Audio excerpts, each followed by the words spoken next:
Welcome to the Life with Joey Calvo podcast. I am Joey Calvo. We are on YouTube as well as PhillyCAM TV. And so today's guest is an actor, singer, voiceover for decades, and our number one fan, number one supporter, who is also a real-life superheroine who will have questions for you later on. Considered this gentleman handsome as compared to an actor who I thought he came close to looking like. So Ray Buffer, welcome to the podcast. Thanks, Joey. Pleasure You're to welcome. be here. And in reference to that statement I just made, I actually compared you to the late Richard Mole, who played Bull from Night Court. Yeah. And when I first saw you, I looked and I was like, he almost looks like Richard Mole, you know? Yeah. No, I've gotten that. I've gotten that quite a few times, actually. Oh, okay. All right. So now I don't feel as bad. Okay. No. Okay. So Ray, how did you get into where you're at right now? You know, it's a baby step kind of thing, right? I mean, I'm middle-aged now, but it seems like just yesterday I was in my 20s, you know, working as a background actor, fresh in LA, maybe around the year 99, 2000, turn of the millennium. Just getting to know California and converting from being a musical theater person, which I was in Florida, to a film and TV person out here. So I don't really know the answer to that question. I don't know how I got here. It's just, you know, day by day, you just grow a little bit more. You try to get a little bit further than you did the day before. Okay. And we that same number one fan, number one supporter is a really good research person. And turned around and says, "Did you know he was on Curb Your Enthusiasm?" And I said, "No." I said, well, in a way, I really don't. I didn't have HBO as much back then either, so I didn't watch as much. So you how did you? I know the question is actually I'm going to hold that off to the question that she gave you for that. But talk about some of these acting roles you've had. Yeah, I mean, you know, I've had a good run. I've people will sometimes recognize me from different things because, you know, some people gravitate more towards the vertical drama realm, which is popular now. Some people recognize me from my very rare appearances in some Darman productions. Some people recognize me from like TikTok videos that they've watched where I've worked for an influencer or a content creator. And then, you know, some people recognize me from a TV appearance or a short film or a feature film that they've seen. It's really interesting to see. And some people recognize me from commercials, you know, but commercials are kind of finite. They play for a certain amount of time on TV and then they kind of get forgotten. But when I have a currently running commercial, sometimes that will be a recognizable thing. You know, I gravitate towards certain types of characters because of my background, because of my size. I think I play a lot of repetitive type of characters, a lot of villains. But, you know, that's kind of turning around. I'm starting to play some good guys now, too. So I think it just depends on what people perceive you as being as to what you get cast as. And that's one of the things an actor has to learn along the way is that it's not what you see yourself as when you look in the mirror. It's what the world sees you as. That's the kind of work you're going to get. Right. And you have to accept that. Right.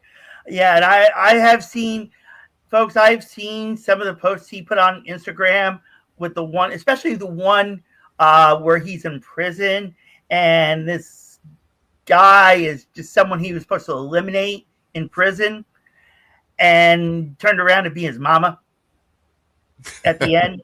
That tends to be with vertical dramas. That's kind of the story path of villains is that they're big bullies up front. And then at the end of the film, they're on their knees begging for their lives in front of the hero. Yeah. I mean, the blood on them and all that. Ugh. I'm not much into it, and I mean, it was creepy. But like I said, when I started to see some of these videos and these posts of him, like I said, it gave me that look of Richard Mole from Night Court. Yeah, Yeah, particularly, being that I've been bald before for roles, and yeah, when I have very close cropped hair, yeah, and I'm clean shaven or close yeah, to it, I get that a lot, especially in supermarkets yeah, from middle aged people who will remember who Richard Mall was, right? yeah, Because yeah, it's a yeah, certain generation that will recognize him. yeah. And God rest his soul on that. He just passed away the past year. So now, like, if they see him, they're like, "You came back from the dead." In Yeah, reference, it's funny. It's funny. The last time someone compared me to him in a supermarket, I said, "Well," and this is when he was still alive. I said, "Well, yeah, you realize he's in his 80s. Are you saying that I look like I'm in my 80s?"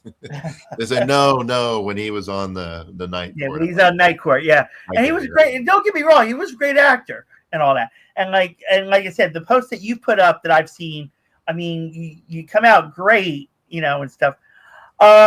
One thing I will ask is you played villains. You've done daddy type roles that, and that, like you said, you posted. And in reference to our number one fan, number one supporter, and she is a real life superheroine. Have you thought about going into, looking into becoming doing a virtual drama in a superhero type? Uh, Yeah, I mean, I've had some brushes with it in the past. I was in the original Hulk movie, that okay, that Ang Lee directed in 2003. I was a featured background, but you can definitely see me. I had friends call me when they saw the movie and say, "Were you like a security guy just before the Hulk broke loose? And did you say like 'oh shit' or something like and well, run we do have to away?" watch the language because it is on a non-commercial TV. So, Yeah, yeah, yeah. Well, yeah. hopefully you can bleep it maybe, but Oh no, um, no, I'll just make a notation that there's language. yeah, That's yeah, all. yeah. But Yeah, basically you see my mouth say those two words, and yeah. then I turn around and hightail it. So yeah, so I was in the Daredevil movie with Ben Affleck as a background person, but yeah, I love superhero content. It would be my dream. I'm more of a DC Comics person, which Ah, your there we Wonder go. Woman, your Wonder Ah, Woman persona would be part of. Then I am a Marvel person, but I'd love to do either universe would be great. okay. So since we have American Fox up, and like I said, she is our podcast number one fan, number one supporter, and she's a real life superheroine. Um, you know, so she has questions for you. Okay. Um, so the first question we mentioned earlier was about Curb Your Enthusiasm. What did you like about being in the Curb Your Enthusiasm experience? Yeah, it was an amazing experience. I was there for really most of the season, but you hardly see me except in one or two episodes. But the way they film it, it's very loose based in terms of script. There's an outline. They have kind of guideposts of where they want to go plot wise, but the actors really improvise all the dialogue in the moment, and that was an eye opening experience to be part of something on of that caliber on that level, and still leave it all up in the air, creatively. Mhm. So meeting Larry David, meeting Mel Brooks Mm. in that season, Ben Affleck, not Ben Affleck, um, the guy from David Schwimmer, and Okay. um, the other Ben, who I can't think of his last name right now, but um, meeting these guys and working with them, it was just a really cool experience. Hmm. Just to come to set and park and walk in and know that you're going to shoot a whole day with them. Yeah. Very, hilarious people, funny people, Hmm. but human. Very nice, very approachable. And it was really during that experience, I think it was around 2004, that I Mhm. was like, oh, okay, maybe things are going to pick up for me. Maybe this is kind of the road to my big break. And inevitably, when you start thinking that, that's when things kind of nosedive. And so Yeah. right after that, I had to kind of go back and get a survival job for a while and Mhm. work my way back into the industry, Mhm. because there's a lot of ebb and flow. I mean, Right. even now we're experiencing ebb and flow, Mhm. especially with the growth in AI Mhm. and all the things that are happening, Yeah. with the networks and the studios and content creators. There's everything is changing right now. Okay.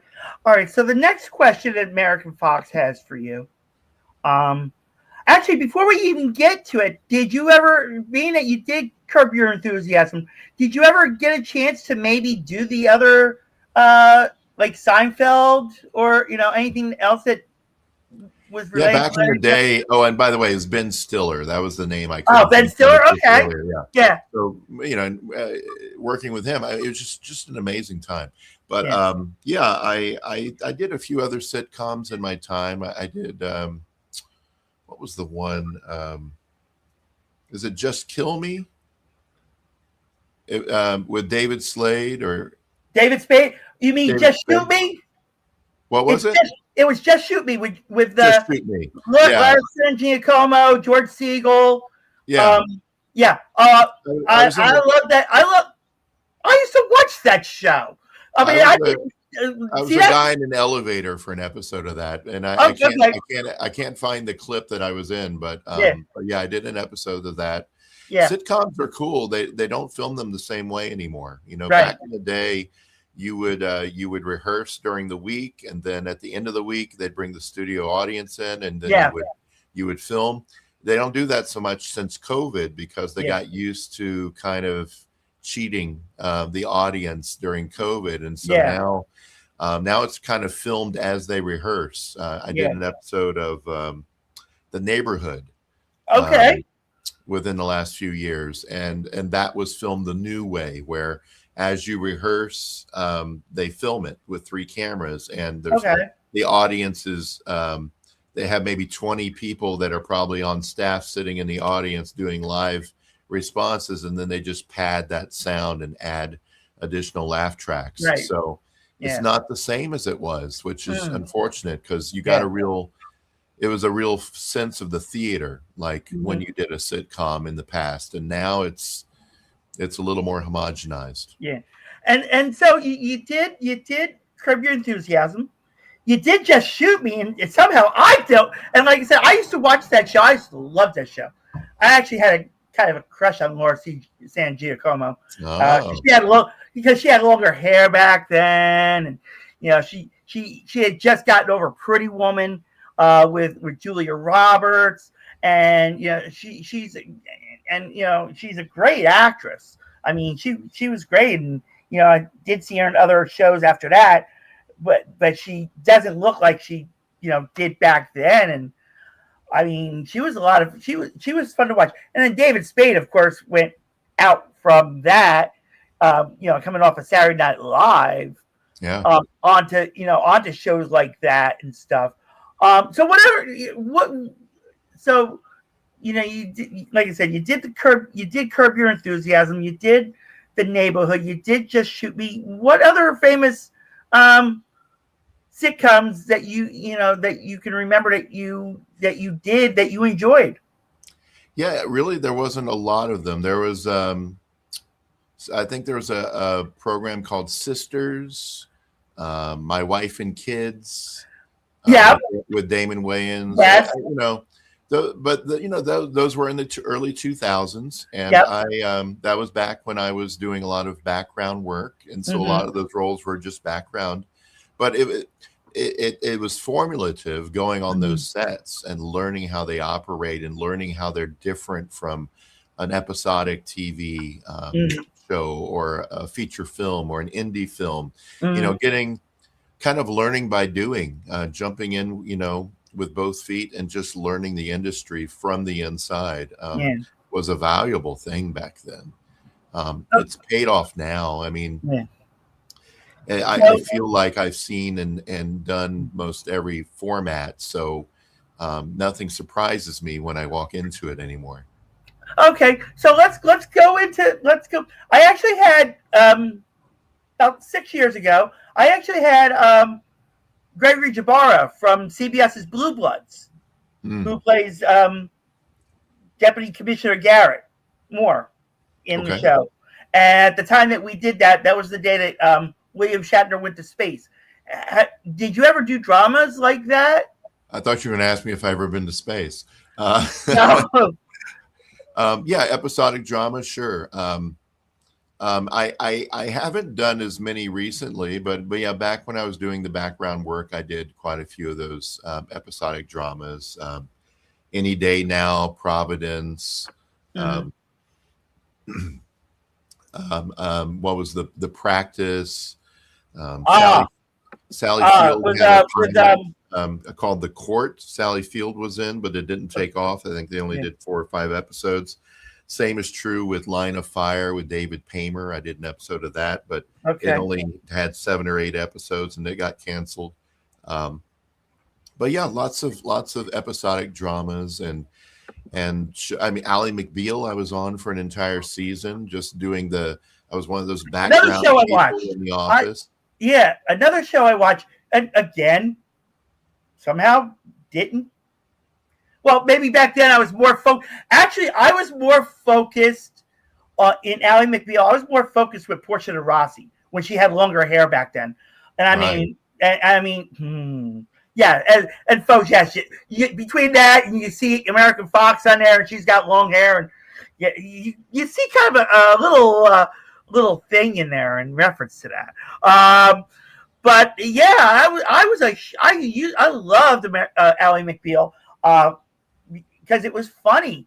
But like I said, the one episode where Portia de Rossi's walking in the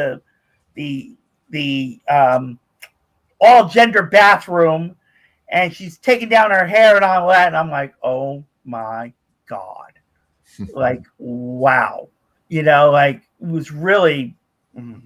That's a scene. And then look where she's at now. We Yeah. find out that she has, she became lesbian and is married to Ellen DeGeneres and is now living a better life. And I applaud her for it. Like I worked on the season when Dame Edna was also in the show. If you remember that. Dame Edna was fun. Yeah. She was a very great British actress. She was fun to watch. I'll even go back even further in time in reference to this. There was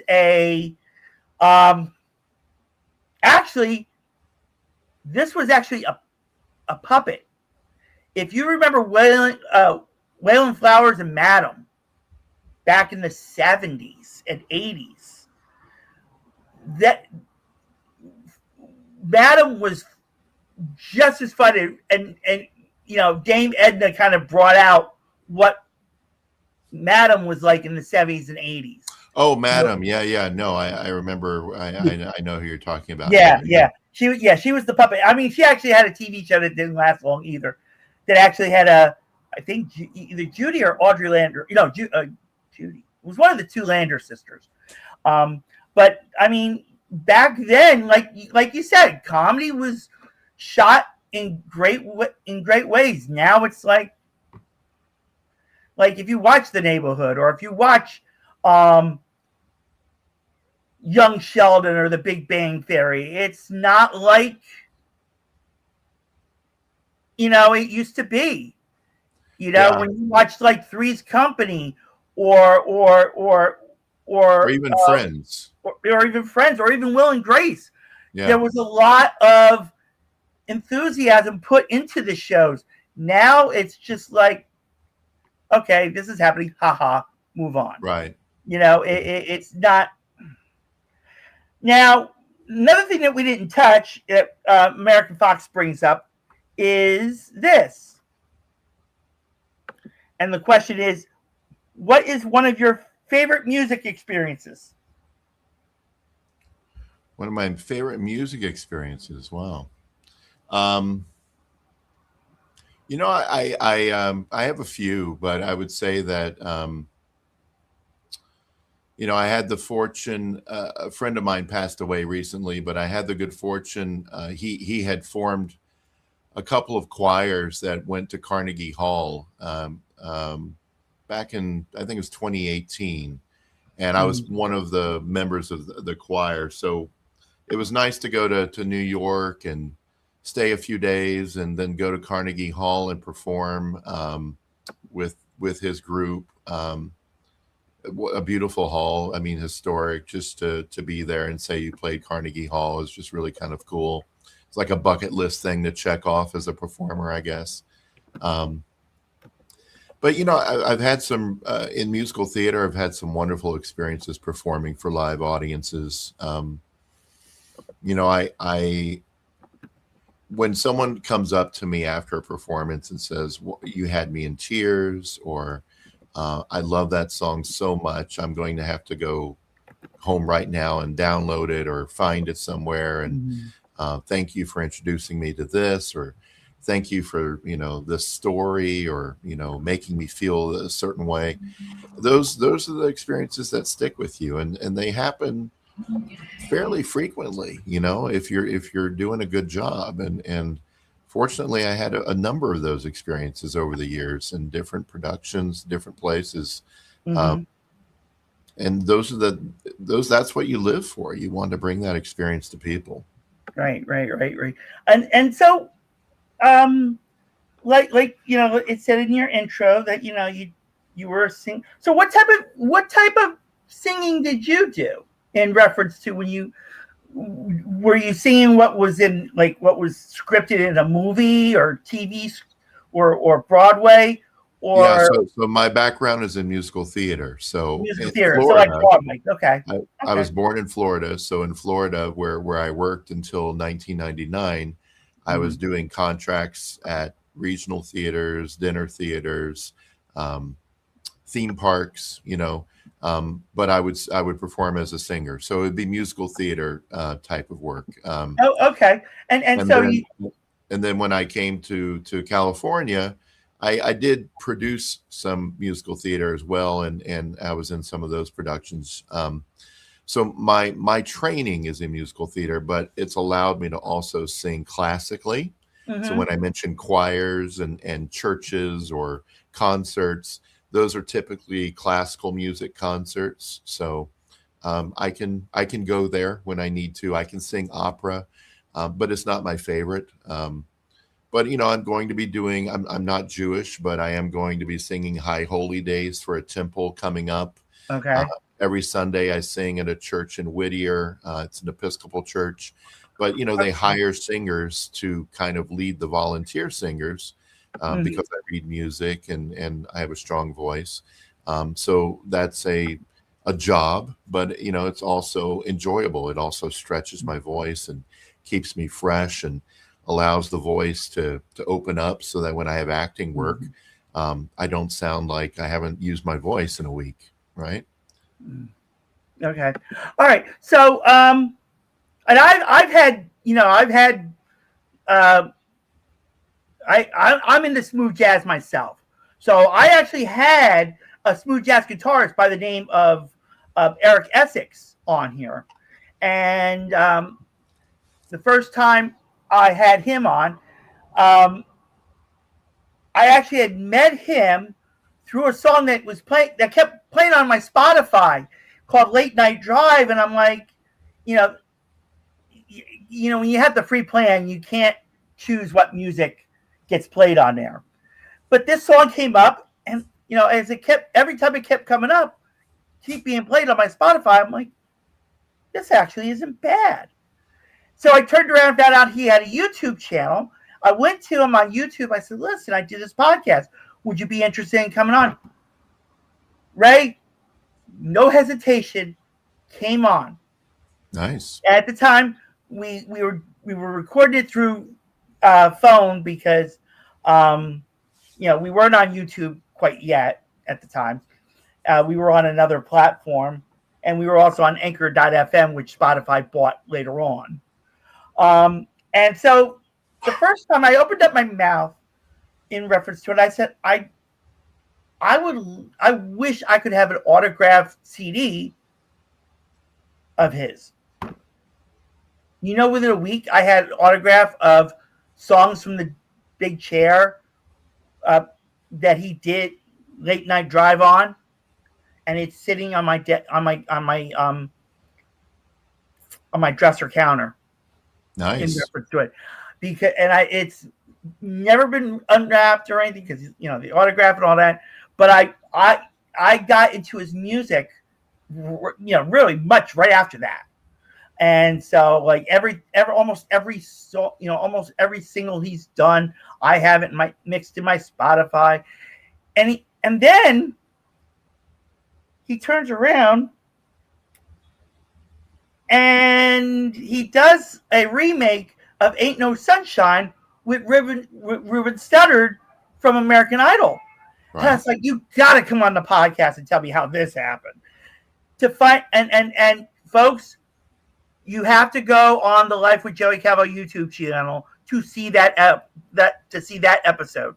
That was done about 3 years ago, in reference to Eric Essex and how he met Ruben Studdard. It's an amazing story on it. The video itself is really, really good. It makes it really more better than the way the music. I'm not saying better than the music itself sounds in reference to it, but in reference to how the video was done was just out of this world, just amazing. So back to Ray and music and stuff. So you've done musical theater. When you're not doing musical theater and choir and churches and temples and so on, what type of music does Ray listen to when he wants to lay back and bask in the relaxation of life? Yeah, I like all forms of music, but there's growing up as a teenager in Florida, I used to go to Sunfest a lot, which was a jazz fest. I used to be into smooth jazz back then. I especially like David Benoit and the Rippingtons back in the day. Oh, man.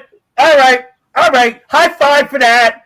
Yes, Rippingtons. I will actually get to tell you that I had a pleasure back in the around the same time, 2007, 2008, maybe even 2005. Here in Philadelphia, we used to have the Smooth Jazz Friday concerts at Penn's Landing. And believe it or not, it was hosted by one of the TV stations. If it wasn't the TV station, it was the radio.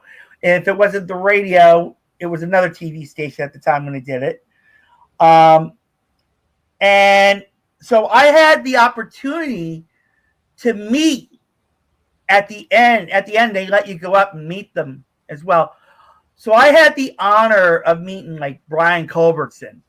Oh my God, there were so many good acts that were out there that I loved.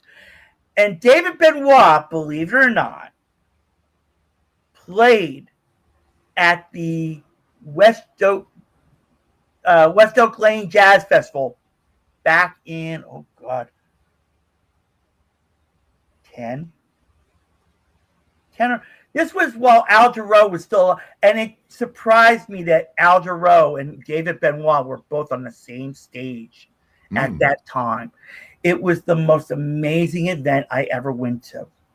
I didn't get a chance to meet them up close. I wish I did, because I would have given a lot of gratitude to them for the music they created. Yeah, I met both of them. I met David Benoit at Sunfest back in the late 80s and got a picture with him then. And then I met him recently at El Camino College, where Wow. he attended out here in California.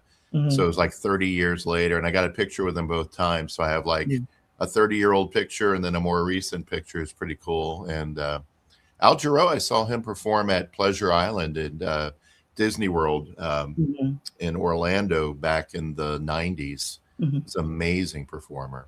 And he never recorded the song, but he did one of my favorite songs. You're asking me what I listen to. Mhm. I love Stevie Wonder's song, Don't You Worry About a Thing. Yep. Yep. And Al Jarreau did a version of that, a cover of that at this concert. And I just wish I had a recording of him doing it because it was so phenomenal. Mhm. Okay. Oh yeah, like I said, and my best of Al Jarreau. Oh God, where do I start?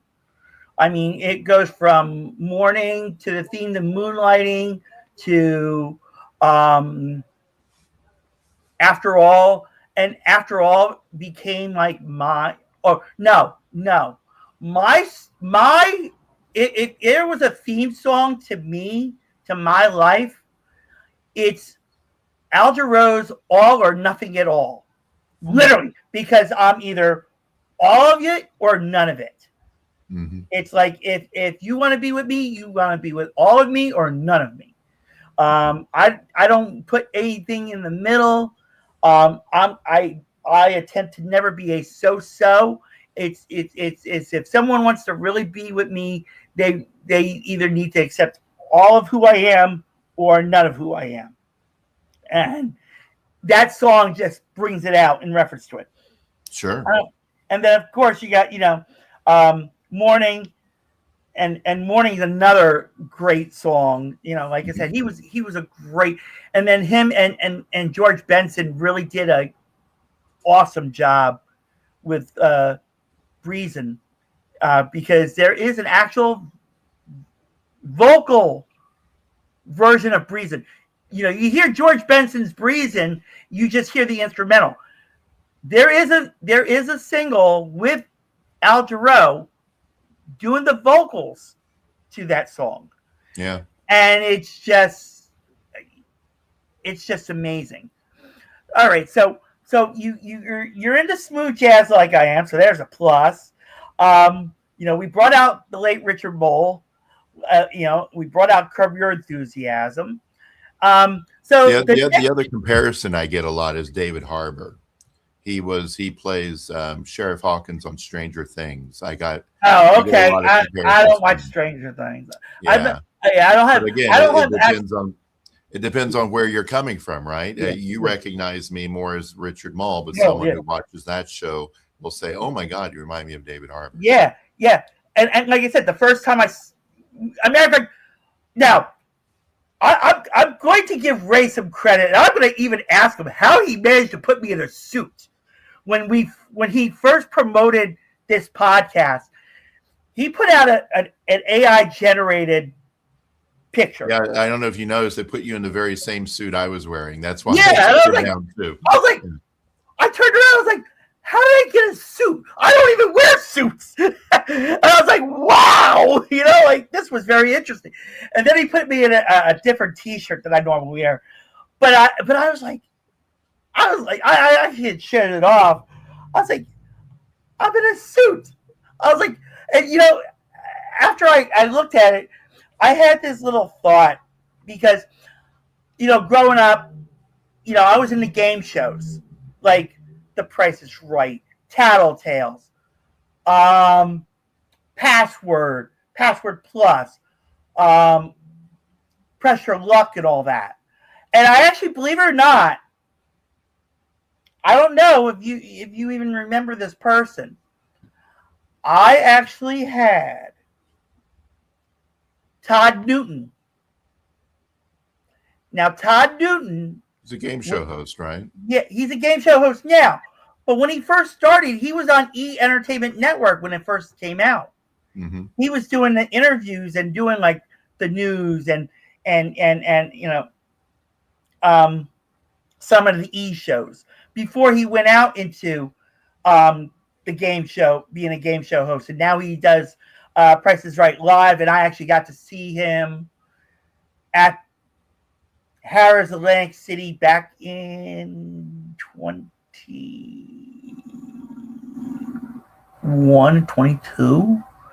And then had him on the podcast, and he's out there now doing the Price is Right live stage show now full time in reference to that. But when he put me in a suit, he gave me that feeling like I had actually went to Fremantle. Believe it or not, I actually went to Fremantle. And I said, listen, I would like to bring Tattletales back to life. Okay? Because Drew Barrymore brought Nate Burleson brought Hollywood Squares back to life. Rebooted that. Elizabeth Banks is doing Pressure Luck. Anthony Anderson did To Tell the Truth. Jane Krakowski from Ally McBeal is doing Name That Tune. And of course, you got Howie Mandel doing Deal or No Deal, which now went to Sofia Vergara's ex-husband, and they made an island off of it. Which I was in an episode of To Tell the Truth with Anthony Anderson. Oh, really? What was that? What was that like?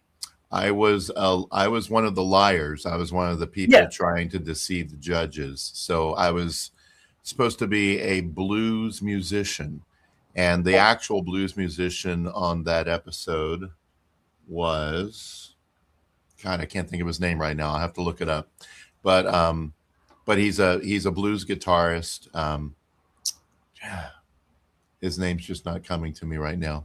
But yeah, it was a great experience. It was me and the actual blues musician and another actress who played a blues musician, and we had celebrity judges.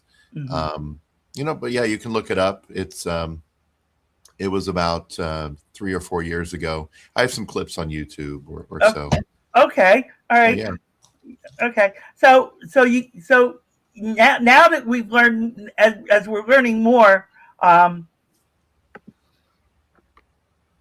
just give me one moment in reference to it, but it's just amazing now. Like as I said, American Fox is when like I said, she is this podcast #1 supporter, #1 fan. She's been the foundation. She's the one that has me keeps this podcast going. And like I said, she was the one that said, he did Curb Your Enthusiasm. Well, now I'm learning more to find out he was even in the newer version of the Tell the Truth with Anthony Anderson. Yeah, Joe Bonamassa. Do you know he's a blues musician? Yeah, I've heard Joe Bonamassa. Yeah. Yeah. So he was a celebrity, and the judges were Caroline Rhea, Dion Cole, Adam Pally. Oh my God! And of course, Anthony Anderson's mom was also in the episode. It was a fun, really fun experience. Oh yeah, Anthony Anderson talking about his mom on TV is always interesting. I mean, they even did I think they did a T-Mobile commercial together at one time about it, and it's interesting. And I was like, if you could reach out to these people, I would love to have them on my podcast. I really do.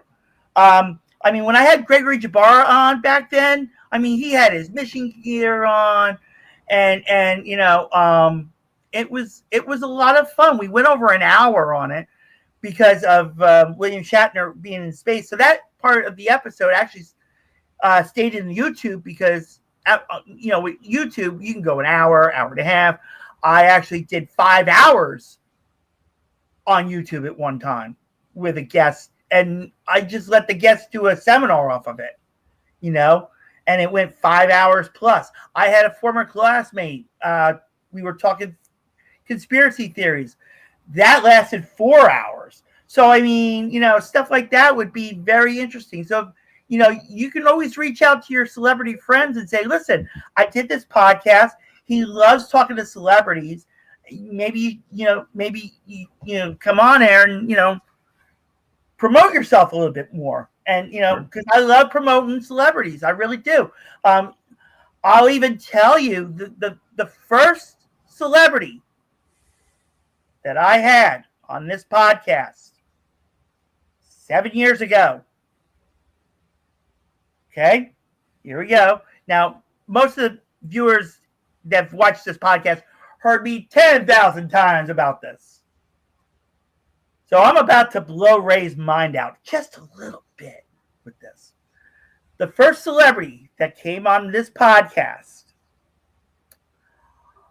we're going to make it, I can't make it like to tell the truth, but I'll make it like a password type guess for you. First clue, model. Okay. Who do you think? Model is the only clue I get. No. But I'll let you guess after each one.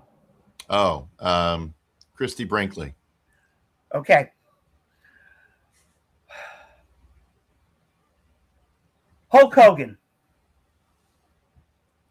Hulk Hogan is a clue. Yep.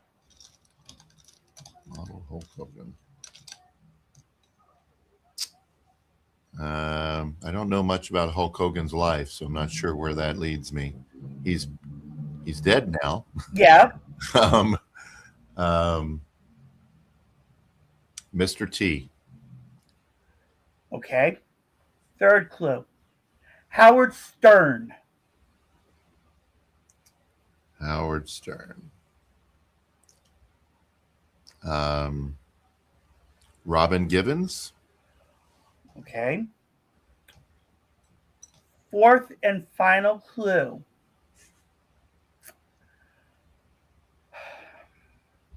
Ron Gretschner. Don't know who that is. Okay. I am talking about Carol Alt. Carol Alt. Yes. Okay. She was on this podcast 7 years ago. We are friends, and she was married to Ron Gretschner, the hockey player. Oh, okay. And she did a TV show with Hulk Hogan called Thunder in Paradise back in the 80s. Oh, yeah, that's right. Okay, and was in the movie Private Parts with Howard Stern.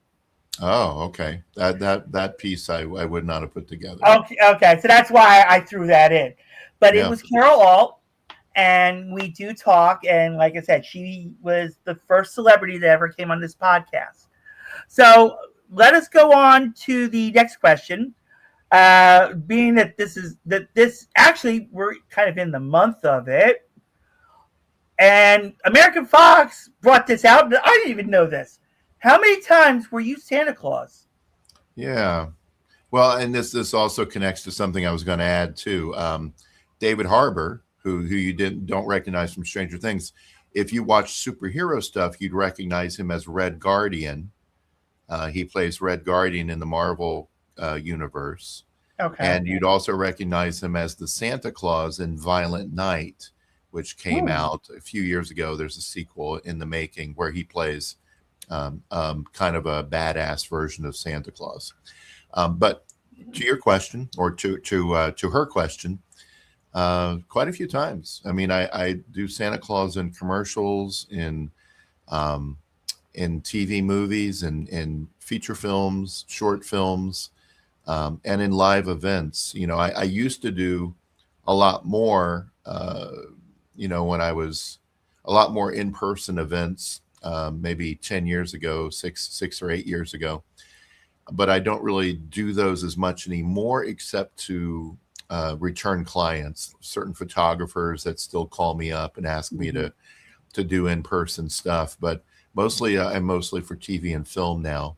Okay. I had a really nice gig in Henderson, Nevada, playing Santa. It was kind of a mixed media thing where it was a certain church that did kind of this this Santa pre-show.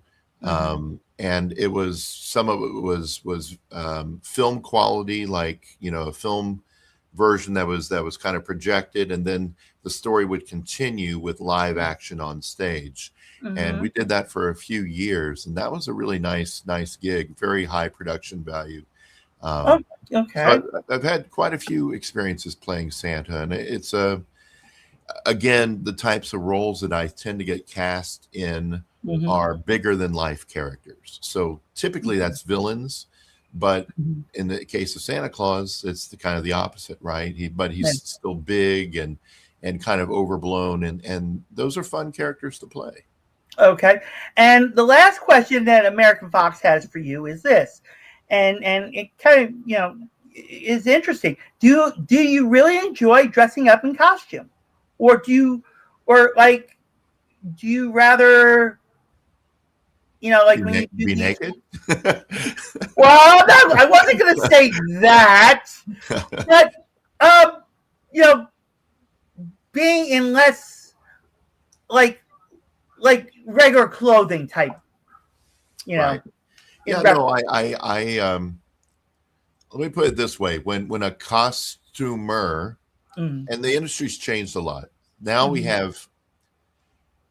It used to be typical that you would have a costume designer, and they would provide all the costumes. Now, with a lot of lower budget productions, you have costume stylists. Okay. They basically ask you to take things out of your closet, take pictures of them, and then they'll pick and choose what they want you to wear. Yeah. That's not as fun. I don't prefer doing that. I prefer showing up, and if it's a period show, they've rented something or they've procured or created something that fits me that I can put on, because that helps shape the character. That helps it helps the actor get into character. Right. If it's Right. something that I already own in my closet and I'm just pulling it out and trying to help the production out by putting together some odds and ends, it doesn't feel as authentic. It doesn't feel as foreign. It doesn't feel as professional, frankly, as going in and having a costume that's already been designed for you to wear. So that's my answer. I prefer the full service experience of going in, especially if it's a period piece, having it feel authentic, look authentic, that it fits you well. It's not too tight and you just have to deal with it, because I've been through that before too, or that it's not hemmed because they didn't have time, so they're not going to shoot you from the knees down. I'd rather it be 100%, because that's what they expect from me. They expect me to give them 100%. All right, so let's jump off the and American Fox. I'm keeping you on here a minute because I'm gonna have Ray create a villain that he thinks would be good in reference to a movie type TV show with her. With fighting American, dealing with American Fox as a villain, as a nemesis. Create the type of villain you think would be perfect to play against American Fox. I think probably, since I'm male and white, I would probably make him a very chauvinistic, women are inferior kind of villain, bullying,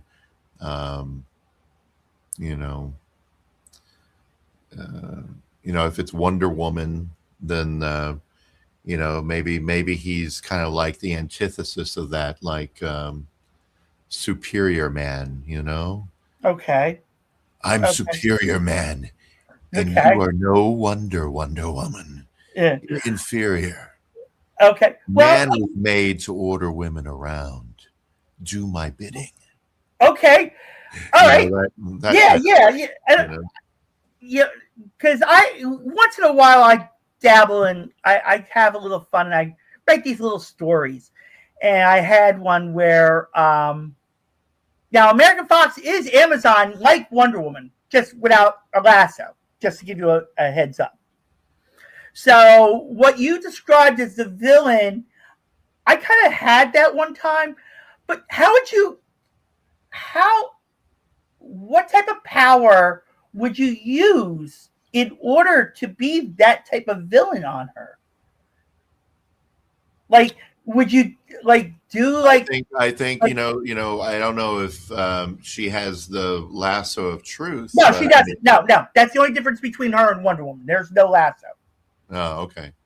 Well, what's her power then? She she has the belt, which is strength. So she has everything else that Wonder Woman has. The armbands fighting off bullets. She has the motive, which is like the tiara. The belt for strength that controls her strength. Um, and she does have some speed, like Wonder Woman as well.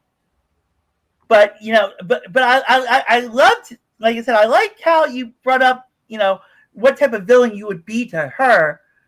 But I just want to know, like, how could you use that power, that villainy into her? Because Yeah, when I don't I'm know. like, Maybe I'd have a whip, and it could be a whip of corruption.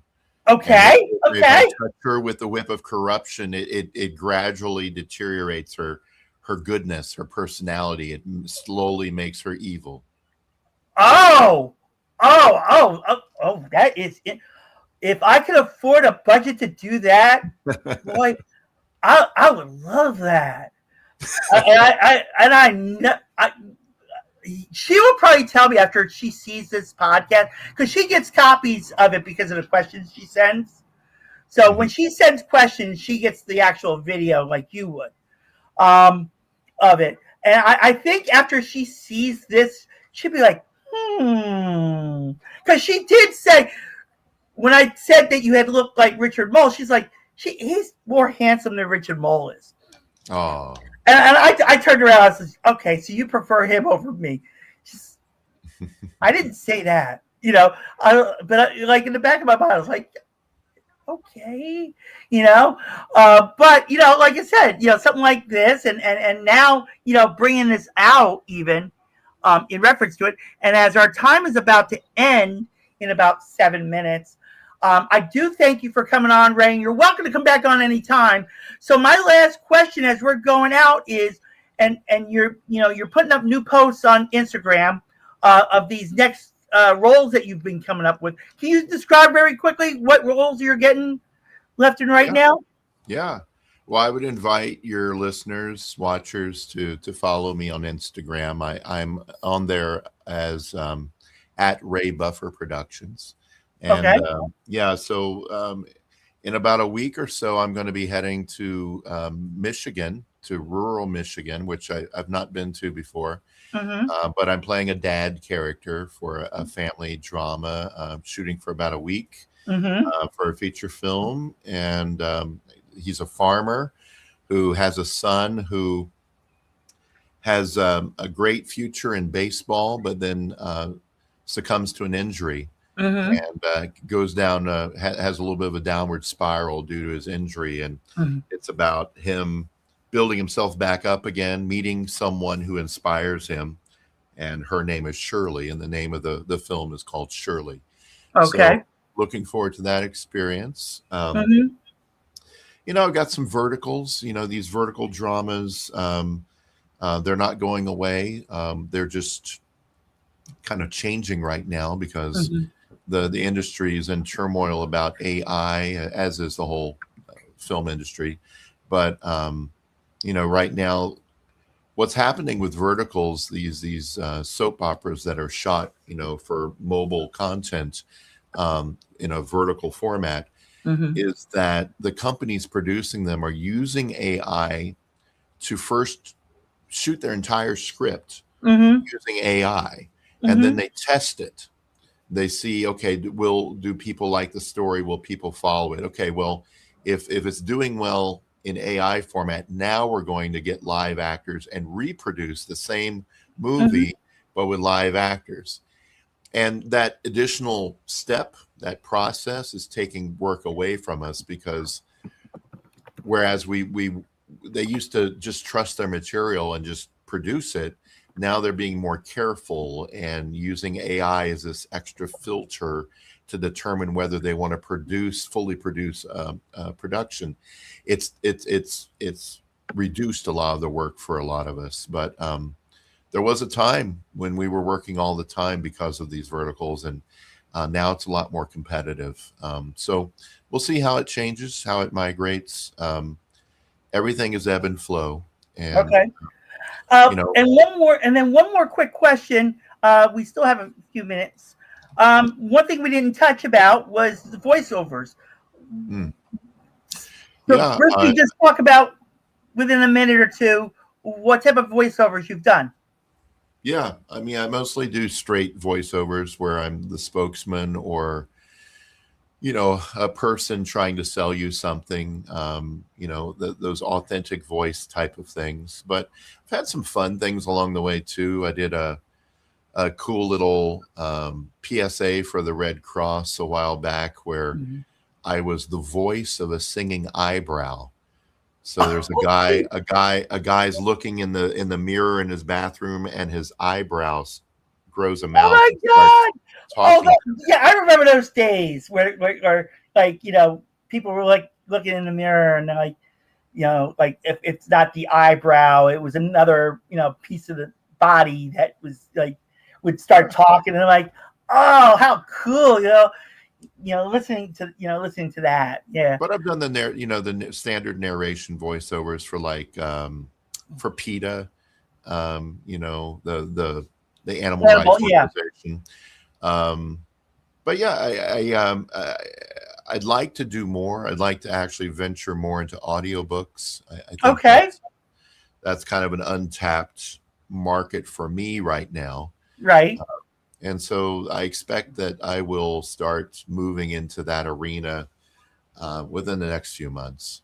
Oh, okay. And of course, if American Fox ever wants to do a video, I mean, at least now we know what type of villain we can bring her up against, and Yes. and her hearing this, hopefully she hears the actual because she's like me. She's like picks like certain things. Like I'm a certain listener in reference to picking things. I'm like a picky listener, quote unquote. Like it's like I hear what I want to hear and not what I don't. You know. But Ray, you're welcome to come back on here anytime. It was such a fun chat. Yeah, and maybe we could do more even. Maybe if possible, have you come to one of our live events, like doing like meet and greets, where your followers come down to Lake City to whatever location it's held at, and come out and meet you and take pictures with you and signing autographs and chatting like this even, or having you come down to Philadelphia even and having you do a 3-hour interview in the PhillyCAM studios even. Yeah, I'd love to. I'm doing an event tomorrow, actually, if I can plug it, in San Diego. It's called FilmCon, FilmCon San Diego. They're holding their first event of its kind out there. It's all about filming in San Diego, and the 48-hour film festival is also going to be playing during the film con, and I'll be on a panel there. I'll also be signing autographs and doing meet and greets and all that stuff.